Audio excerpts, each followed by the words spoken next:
This is how you can set a paywall system for your private GitHub repositories if you want to sell them.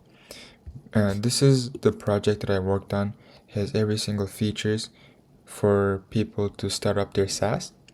And then all these features comes in a private repo.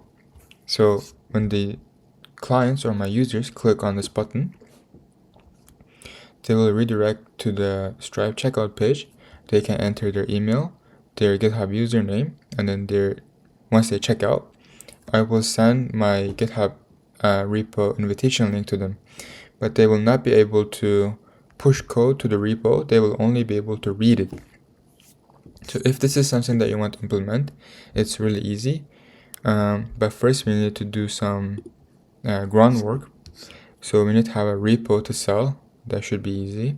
And now we need to create a GitHub token. That can be done by going to your GitHub profile. You click on your settings, and then you scroll all the way down until developer settings. And then you're going to click on personal access token. You're going to pick the first option.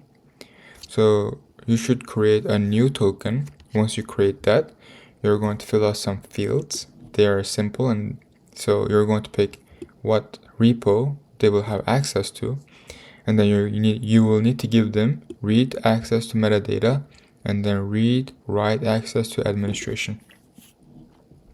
Once you've done this, GitHub will give you a token, and then you will need to save the token in your env file. So after that's done, we need to get our private and then public key from Stripe. That is extremely simple. All you have to do is go to your Stripe page, click on your home. You should see your public and then secret key over here. So copy those and then put it in your env file. And then we need to create the product itself. So this is also really simple. You will go to more, product catalog, and then you're going to add a new product. Repo, I'll name it repo access. Description will be access to GitHub repo. And then this is going to be one-off. You can set the price. I will say $100. I'm going to say add product. And now we have the product itself, but your customers will need to link to purchase them. So the next step is create payment link. This is also done in Stripe. You're going to search up payment links right here. You're going to create a new link. You're going to add your product. Mine was interesting, didn't show up here. I think we're going to click on this. Let's just make a new product. Access to repo access is going to be one-off, $100, add product. As we can see, our product is added. And now we also need to go to advanced option. We're going to click on add a custom field. Right here, we're going to name our field GitHub username. And now if you scroll up, we can see we now have a field for our customers to put their GitHub username. And then if we click on create link, our link is created. If we copy it and then go to that checkout page, as we can see, it is working. I have a Next.js app setup. It has nothing. All it has is a button. It literally does nothing as well. So if you go here, so that's my home page, and then in the home page I have a buy button component. Inside the component I have a link. So I'm going to paste that checkout link over here. Now if I go over here and click on this, I should be able to redirect to the Stripe checkout. So let's do a quick checkout, see what will happen. I'm going to write test. So for this I'm going to do launchpad quick. Maybe for the card information, just type bunch of 42s because you're in a test environment. Alright, if I click on pay, let's see what will happen. Alright, so it was successful. Now we go back to Stripe, go to, I believe it's in payments. As we can see, these are all the testing, so don't worry about it. So as we can see, the $100 went through. So, but now we know that it was successful, but our Next.js does not understand if it was successful or not. So we need to do this by doing Stripe webhook. So over here, I'm going to delete this and then create it again. In your app directory, create a new folder called API. Inside API, create a new folder called Stripe. Inside the Stripe, we create a new folder again called webhook. Right? Inside the webhook folder, we're going to create a new file named route.js. Okay, so this is where will our webhook logic will be. But for this to work, we need to install Stripe. So let's do that real quick.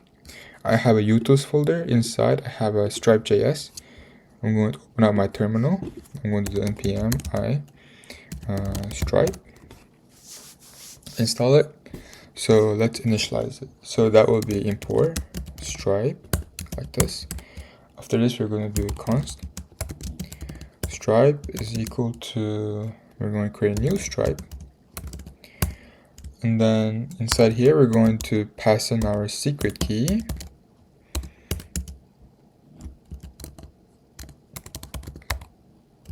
Secret underscore.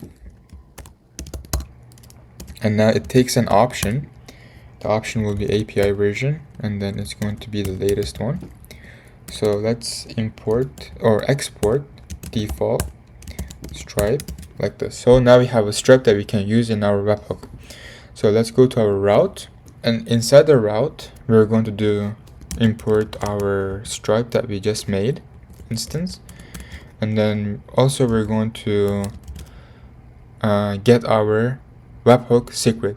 This can be done by going to the Stripe page. You're going to search for webhooks, and then you're going to click on add a local listener. You need to download a CLI. It's not that hard. And then you're going to log in with your CLI and then your Stripe credentials. After you've done that, you're going to copy this command. Now you're going to your terminal, you're going to paste it, but we need to adjust some stuff. For example, our local host is on 3000. Now we do API, and then after API, it's Stripe. After Stripe, it is webhook. And then that should be it. If you click enter, it's going to generate you a token like this. And then you need to take this token, paste it in your env file. Okay, after you've done that, open up your route.js. Now we can start working on our webhook. So we're going to do const.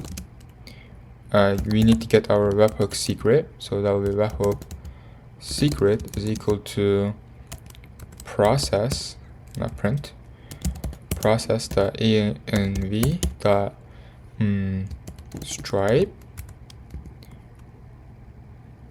I think I named it Stripe webhook. Let me double check. I named it Stripe or webhook secret. So that you will get your webhook secret like that. And then after we're going to create the function itself. So that will be webhook handler is equal to an async function. And then it's going to take a request arrow function like this. So inside we're going to do a try catch. Inside the try block, we're going to create our buffer. So that will be buff is equal to await rec.text. After we get the buffer, we also need to get the signature. That can be done by sig is equal to do request.header headers.get. We're going to get the signature. The signature is Stripe dash signature. After we get these two variables, we need to create an event. So that will be let event. And then after this, we need to make another try catch. So we're going to try to build the event. So event will be, we're going to do the stripe the webhooks. From the webhooks, we're going to do construct event. Inside this, we're going to pass in our buffer. We're going to pass in our signature, and then we also need to pass in our webhook secret, like this. So if we could not construct the event, we can just say return next response, and then we do that JSON, right? Inside here we can attach a error property, and then inside error I can add a message. I cannot talk, so this will be did not work. And then maybe add a status will be 400. Okay, so let's say the event was successful. We successfully constructed the event. Then we need to do a switch case. So we're going to switch between the events.type. In here, we're specifically looking for one event, that is, we do a case. The event that you're looking for is checkout session completed. And then we're going to do a semicolon. I'm going to write a break. So if we get the session completed, let's just look at what's inside this event. Like, can we do event I believe data, right? Yeah. Let's look at what's inside this data. Then I'm also going to do return next response .json. This is going to be, I'm going to say received is equal to true. And then if we got any error, I'm just going to say for now just do a console log something went wrong, and then maybe also do a next response. So return next response.json. I'm just going to copy this. Actually, it's basically the same thing. And then give me a prettier error. Do I need one more or an extra? One extra. Okay. So after this, at the very bottom, I'm going to export this webhook handler as post. I believe this is everything we need. Let's check it real quick. So let's go back to our local host, right? I'm going to click on this button, and then I am going to type my test email. It doesn't really matter what you put as your email. And then for the GitHub, I'm going to do launchpad quick. So for this, it's going to be 4 twos.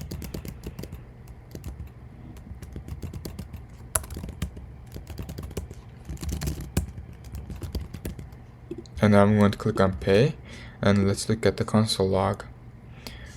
Okay, that's good. It looks like our webhook is working.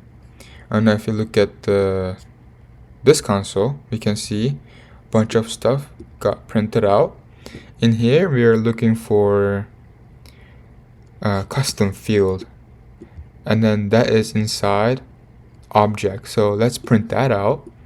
So that will be event.data dot object. Inside object, we're looking for custom field. Alright, let's test it out one more time, see what will print it out. What will be printed out. So let's go back. So the email will be test again. This is the same GitHub username. And then test card information. And then I'm going to click on pay. Let's look at the console. Alright, so it says that's the key, and then as we can see, we can get the value. So we do the first object because it's an array. So from the first one, we're going to get the text. So that will be the text. Inside the text, we're going to get the value. Alright, so that's how we can get that launchpad quick, or your clients, your users, GitHub username. After we get this, we will need to be able to send invitation for them. For that, we're going to create another function inside the github.js that I made. We're going to need to install a new library called npm I have it downloaded already or installed. Let's take a look. So package.json, we're looking for this. So npm I octokit and then /rest. And then inside the GitHub, we will need to import the octokit from this one, and then we'll do export const GitHub or handle GitHub like this. And then this is also an async function, but this will take a username parameter, and then inside here we're going to initialize octokit is equal to a new octokit. And now over here we're going to pass in some options. Auth will be the key you got from your GitHub. So I got it as process.env.github_token. After this, we can add collaborators to our repos by doing await octokit.rest.repos, I believe, yes, repos.add collaborator.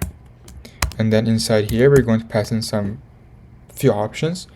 One of them is owner. Who is the owner of your repository? For this, it's me, so that will be Sean dash was dash and then taken. And now we will specify the repo name.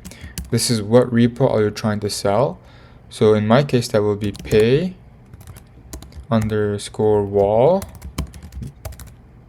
We can double check it by going here, right? Paywall.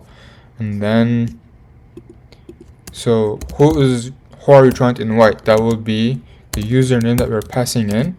And then we need to set the permission. So that will be pull. They can only pull it. They will not be able to upload their own code. So now we can go to the route. After we get the values, we can say, I'll do another try catch real quick, so just to make sure I don't get any errors. So after we get the value from the text box, I will set it as a variable as username is equal to this const, like this. And then we can say await GitHub handle GitHub, and then we're going to pass in the username that we got from the field. If there's any error, I'm just going to console log. Something went wrong, I don't know. So that should be it. Let's test it real quick. So first of all, I'm going to check my email. As we can see, there was nothing. I did not get any invitation from GitHub. And now I'm going to go to the localhost, click on this button. I'm going to say test because this doesn't really matter. What matters is the GitHub username that you put. So launchpad quick. I'm just going to do a double check right here, right? So I'm going to copy this. This will be a bunch of for twos, bunch of gibberish. All right, now if you click on pay, look at the console. Looks like it went through. And now let's check my email. Interesting. Let me see what went wrong. Okay, let's test it again because I did a previous test and then I didn't click accept, so maybe that was the issue. So test, right? And then so that will be Launchpad quick, then test card for twos.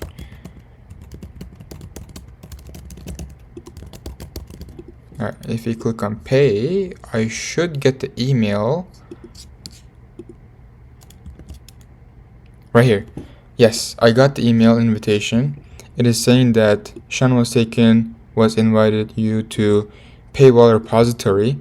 Now if I click on invitation, accept invite, I only have view access. That means I cannot upload any code. I can only clone it. So that's how you implement paywall system for your repositories.